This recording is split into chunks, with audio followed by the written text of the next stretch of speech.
இப்போலாம் ஸ்கூல் போயிட்டு வந்தோடனே சார் ரொம்ப விளையாட ஆரம்பிச்சிட்டாரு. அதனால நைட்டு வந்து கொஞ்சம் ஹோம்ஒர்க் மட்டும் படிச்சுட்டு காலையில எந்திரிச்சு படிக்க ஆரம்பிச்சிடறான். படிப்பு தான் ரொம்ப முக்கியம்னு குழந்தைங்கிட்ட சொல்லிட்டு இருக்கேன். ஏன்னா நம்மளா வாழ்க்கையில ரொம்ப அடிபட்டிருக்கோம். இங்க வீட்டுகிட்ட இருக்கிற கிளைமேட்டுக்கு திடீர்னு நம்ம ஊட்டிக்கு தான் போயிட்டோமோ அப்படின்ற மாதிரி ஒரு ஃபீல். ஏன்னா அந்த அளவுக்கு நிறைய பனிங்க.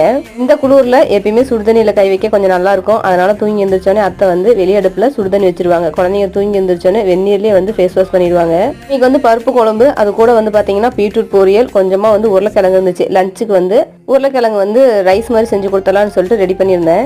என்னோட லைஃப்ல பல வருஷத்துக்கு முன்னாடியே ஒரு தீர்மானம் எடுத்துட்டேங்க. எவ்வளவு கஷ்டமா இருந்தாலும் சொந்த பந்தத்திட்ட மட்டும் நம்ம கை நீட்டி பணத்துக்காக நிக்க கூடாது அப்படின்னு.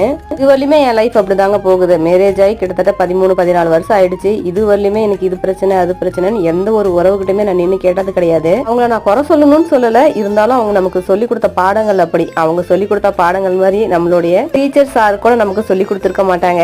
இது உண்மையா இல்லையான்னு சொல்லிட்டு கமெண்ட் பண்ணுங்க.